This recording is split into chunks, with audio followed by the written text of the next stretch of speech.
Yesu ashimwe. Nitwa ukuri nkunda. Abatanzi ubwo wenda umunsi muramenya. Ubwo rero nkabanje kuvuga ku kibazo cy'uriya mu gospel singer Israel Mbonyi, boyi cyambonye kumwe muri ibyo.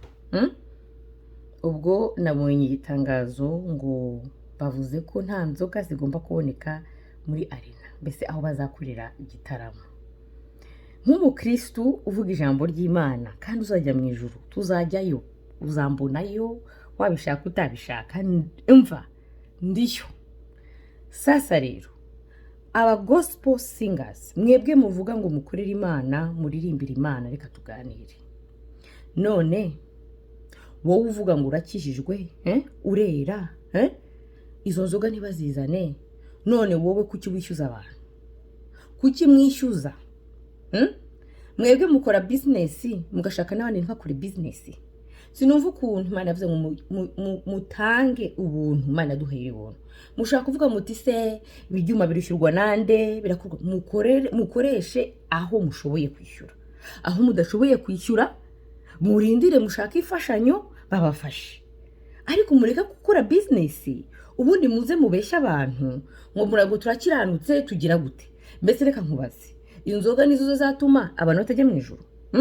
Reka ndakubaze, ubwo urambwira ngo batanywa inzoga bari mu rusengero bo barera? Turera? Ibyaha bizatuma abantu batajya mu ijuru ni inzoga? Ubundi se ko Yesu yajyaga kubwiriza akacarana akicarana n'indaya, akicarana n'abanyabyaha, reka tubite gutyo, si bicaranaga? None se uriya yavanye mu giti yamubwiye ngo iki? Nyamwe ati manuka uyu munsi ndarari wawe. Hari byabanje ko ati banza ukiranuke mbone kurari wawe. Yinjiye iwe kandi ari umujura, ngo Yesu amaze gusangira nibwo Yesu avuga ati kuva uyu munsi ngiye guhita nihana nibyo nakoze, mbisabira imbabazi, atanyana no gutanga ibyo yaratwaye abandi. Ninde so bimubwiye? Si wewe byibwiye, umutima umubwiye, Imana iganeye nawe. None se Yesu yaje gusangira nawe mu nzu ari uko yabanje kureka izo nzoga cyangwa abanje kureka ubwo bujura? No. Ari mbese ubundi intego y'iyo concert ni yihe? Niyo kubwiriza cyangwa niyo kugaragara? Donc baragufashe barakujyanye kuri stage hariya, yego ufite impano, ufite n'amavuta, ariko abapagana rero bazi bagukoreshe, baguprofite, bakubwire ngo wishyuze, ubundi amafaranga ajye hehe? Ayo mafaranga mwishyuza basi murandika mukavuga muti turaha abapfakazi, turaha imfubyi, turaha imiryango na pasiteri bashonje hirya no hino kandi babwiriza? Cyangwa amafaranga aragenda yuzuze inda y'abapagani, inda nini z'abapagani? Imana cyo ngo tumenye ubwenge, tugomba kuba Kristo tukamenya ubwenge. Ibyo dukora ati intego ni yihe? Intego niyo kuzana Kristo abantu kuri Yesu. Intego ni kugira ngo namenye Yesu twihane, cyangwa intego nuko mugaragara hasa neza kaboneka ko nabaye igitangaza? Igitangaza ni Yesu. Twebwe Kristo twahamagawe gukorera ijuru, apana gukorera isi, apana gukorera bisi, kubavana mu isi tubajyana mu ijuru. Impano zacu sizo kugira ngo tugaragare twumve ko twakumenywe, batugize ibyamamare. Nta byamamare dufite twebwe. Icyamamare ni Yesu. Twaje kwamamaza Yesu n'ijambo ry'Imana, abantu bihane bave mu byaha. Na gospel singer rero mwebwe mumaze kugera mu rwego rwo hejuru mukabigirwa Mana, ku buryo no mugeze n'ahantu mujya mwishyuza abantu, ukajya gushaka ahantu heza ngo haciriritse, mbese nako hahenze ngo babone ko namwe mufite aho mwageze. Ntabwo turi kurwana n'isi, ntabwo turi gupingana n'isi, ko nta n'impamvu tugomba gupingana n'isi, ko iby'isi tuvuga ko nta cyo bimaze. Siko tuvuga ko iby'isi nta cyo bizatumarira. None se kuki tubiha agaciro? Nimba ubona aho ugiye gukorera hahenze, shaka aho ushoboye, ubundi wandike uti imfashanyo niyi yadufasha. Ariko udashoboye kwinjira nawaze, none se udafite bitana bigende bite? Kare mbona mwagize make ko nagiye i Kigali, ko nzi ko hari amafamiye ashobora kuburara. Tujye tuvugisha ukuri, arahari, abakene barahari, barahari baburara, turabafasha. Umva, ndi mu bantu si kwiyemera, ariko ibyo ndabizi sibyo. Barahari dufasha, barahari babura ibyo kurya, barahari kandi ari abakozi b'Imana. None iyo contribution muri gukora ngerekanye te contribution, uretse ko mutahise contribution, mwese juste ko ari yo kwinjira. Mu ayo mafaranga murayashyira hehe? Murayaha aba Kristo murayaha abapfakazi, murayaha imfubyi, murayaha abapapa babuze ibyo bagaburira imiryango yabo ko akazi nagahari. Kubera ko muri nyuma ya covid ibintu byose byarivanze ahantu hose ku isi. None ayo mafaranga nayo iki? Cyangwa nayo kugaburira inda nini, inda deje zimaze guhaga ariko zidahaga kandi z'abapagani. Donc urumva baratubona akabona dufite impano, barangiza teka tugende tumufate, wowe ukagira ngo babaye icyamamare na amavuta yakujujemo. No, ahubwo barashaka kugukoresha kugira ngo kuri imigambi yabo, bazi yuko uzwi ukundwa, batereka none tumukoreshe kandi tumusaba amafaranga yemere ubundi aze. Nawe uti rero mureke inzoga, ukumva ko kureka inzoga ariko gukiranuka. Ntabwo ari kugukiranuka. Kureka inzoga naho bihuriye n'ijuru rwose.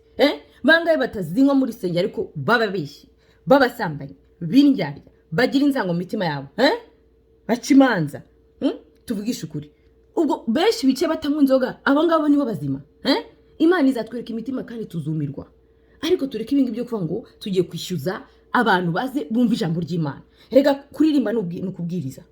Kuririmba ni ijambo ry'Imana. Abantu barabahuka mu kuririmba.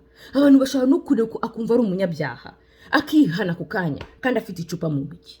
None se ko Yesu yajyaga kubwiriza mu mihanda mu bantu bayobye, ubwo uririmbye aho ufite icupa akarifata, ubundi uzarimubuza ku ngufu? Ubundi se akakiza nako ku ngufu? Agakiza nakava ku Mana. Imana niyo igaragaza imitima y'abantu. Mwiza ko ati wakoze nabi kandi ukihana.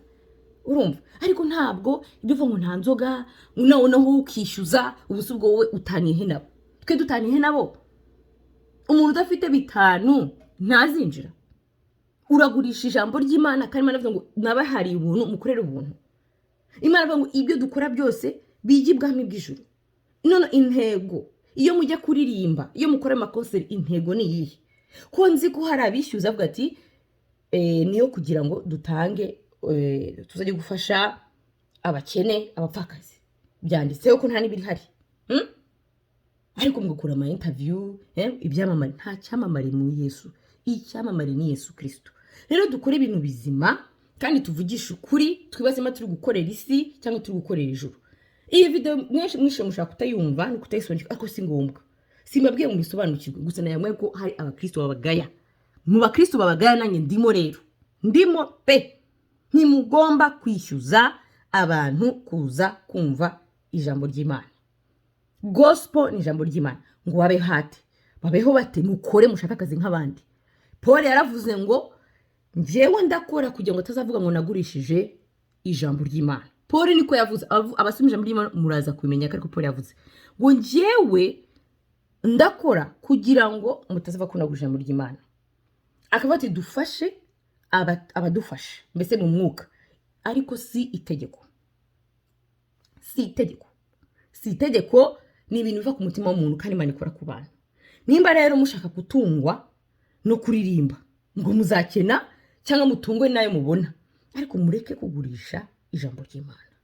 Mureke kugurisha gospel, kuko ni ubupagani, ntabwo ari ubukristo na gato. Mukoze ibiterane, mukoze amakonseri, musabe muti imfashanyo twifuza nizi kandi mufite n'intego yazo, nimurangiza muvaneho yo kurya birumvikana, ariko ni mu bisambo.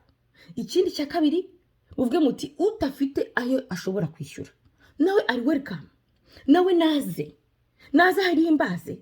Hey, reka dukizwe mu kuri, dukizwe, tureke kubeshya kandi tureke kugira abakiranutsi kandi ariko tubabuza ijuru. Yesu yavuze ati mwandyarya mwe, yabwiraga abandi abafarisayo ngo rimwe mutuma n'abantu batinjira mu ijuru. Kubera ibyo dukora nk'abisi ariko tukegizija nk'abijuru. Byo ntawe bihuriye. Rero biriya bintu byo kuvuga abakristo, nigeze kujya muri concert, sinvuga ninde, mbona umuntu uhagaze hanze banze yuko yinjira kuko nta mafaranga afite. Narinze kumwishyurira. Sinza uwo ni umupapa nasanze ari hanze w'umusaza, ashaka kujya guhimbaza uwo mukozi w'Imana aririmba. Rero ni umukozi Imana naguye. Bibaho, simucira urubanza kandi nzira ko azagarukira Imana. Ariko byambaye ndabizi, narinze mwishyurira, numva biteye agahinda. Nta mpamvu yo kugurisha gospel, nta mpamvu yo kugurisha ijambo ry'Imana, nta mpamvu. Imana duhereye ubuntu, dukorera ubuntu. dukorera ijuru cyangwa dukorera isi ariko turi kuvanga. Imana bamugisha yari ukuri nkunda.